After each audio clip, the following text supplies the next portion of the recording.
Hello दोस्तों, एक बार फिर हम आपके बीच आ चुके हैं अपने नए वीडियो के साथ। पिछले वीडियो में हम लोगों ने जाना वॉइस क्या होता है, उसके प्रकार क्या होता है, बेसिक रूल्स हमने पिछले वीडियो में बता दिया है। उससे आगे हम लोग एडवांस रूल पे चर्चा करेंगे। पिछले वीडियो में हम लोगों ने एडवांस रूल के 4 रूल्स के बारे में जानकारी दी। आज हम लोग रूल नंबर 5, 6 और 7 के बारे में जानेंगे। तो 5 रूल जो हमारा है वो किससे रिलेटेड है? देयर से। ये देयर का मतलब क्या होता है हमें जानना है। तो यह देयर इंट्रोडक्टरी देयर है जो बस सब्जेक्ट के लिए आया है, सेंटेंस में परिचय देने के लिए आया है। एक और देयर के बारे में आप जानते हैं, एडवर्ब के रूप में उसका हिंदी होता है वहाँ, लेकिन इस देयर का मतलब यहाँ वहाँ नहीं है, बल्कि यह बस आया है इंट्रोडक्टरी देयर के रूप में।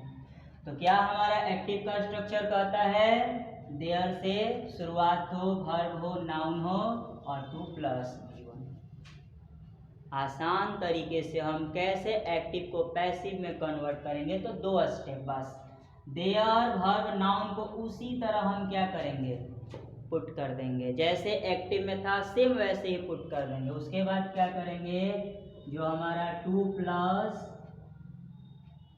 V1 है उसको हम किस में बदल देंगे, 2 प्लस B प्लस V3 में। ये आप कॉन्सेप्ट याद रखिएगा कि एक्टिव में 2 प्लस V1 दिया रहेगा तो उसको क्या करेंगे, 2 के बाद B का इस्तेमाल करेंगे और V1 हमारा V3 में चेंज हो जाएगा। तो 2 बातें याद रखना। पहला कि ये तीनों वर्ड को ऐसे ही उतार देना है। दूसरा कि 2 के बाद B और V1 को किस में बदल देना है, V3 में। यह प्रोसेस अगर आप करते हैं तो एक्टिव वॉइस आपका पैसिव में कन्वर्ट हो जाएगा। अब हम लोग आगे आते हैं कि एग्जाम्पल क्या कहता है। तो देखिए, there is water to drink. There verb noun 2 plus V1। There verb noun 2 plus V1। तो अब देयर इज वाटर का मतलब वहां पानी है, गलत।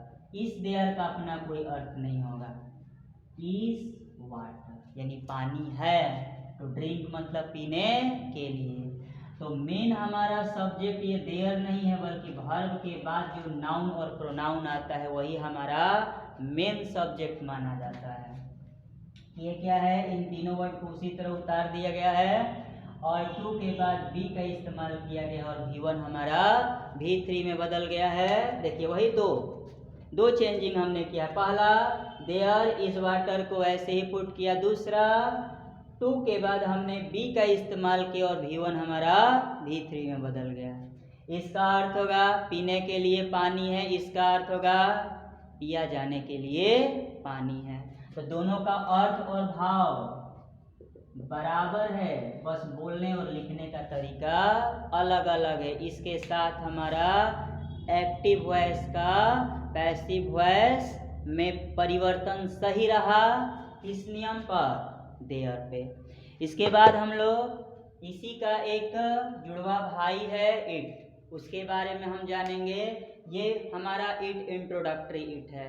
प्रोनाउन में इट का मतलब आप वह जानते हैं, लेकिन ये जो इट हमारा इंट्रोडक्टरी के रूप में आया है, बस सब्जेक्ट के लिए आया है, परिचय देने के लिए आया है, तो उसका अपना कोई अर्थ नहीं होगा, ना एक्टिव में ना ही पैसिव में।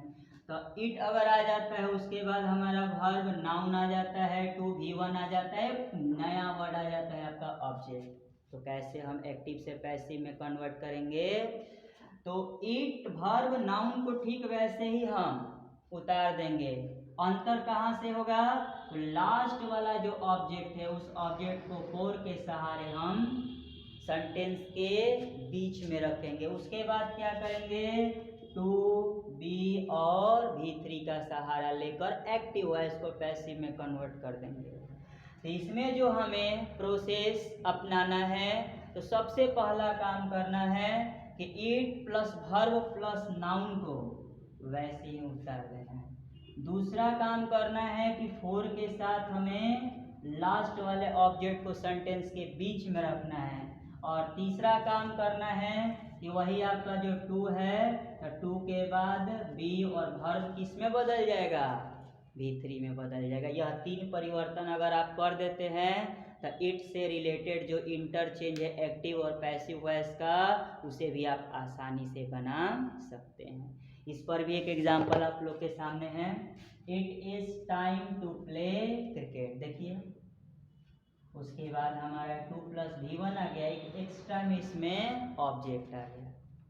तो 3 प्रोसेस इसमें हमें करना है। पहला तो इट इज टाइम को वैसे ही लिख दिए, दूसरा कि लास्ट वाला ऑब्जेक्ट को किसके सहारे लिखे हैं, 4 प्लस ऑब्जेक्ट, और तीसरा कि 2 + V1 है तो 2 + B + V3 के सहारे हमने इंटरचेंज कर दिया, यानी एक्टिव वॉइस को किस में बदल दिया है, पैसिव वॉइस में बदल दिया है। इट इज टाइम वह समय है, नहीं इस इट का अपना कोई अर्थ नहीं है, इस टाइम यानी समय है टू प्ले क्रिकेट, क्रिकेट खेलने के लिए। और पूरे सेंटेंस को सही तरीके से अर्थ निकल रहा है कि खेलने के लिए समय है। इसका अर्थ निकल रहा है इट इज टाइम, समय है फॉर क्रिकेट, क्रिकेट के लिए, टू बी प्लेड, खेला जाने के लिए, यानी क्रिकेट खेले जाने के लिए समय है। यानी एक्टिव और पैसिव के भाव में कोई अंतर नहीं है, बस अंतर यही है कि अलग तरीके से लिखे हैं और अलग तरीके से बोल रहे हैं, लेकिन अर्थ में कोई अंतर नहीं है। तो इसके साथ हमारे इंट्रोडक्टरी इट का जो ट्रांसफॉर्मेशन रहा एक्टिव से पैसिव में वो समाप्त होता है। आज के अंतिम रूल पे हम लोग चर्चा करेंगे।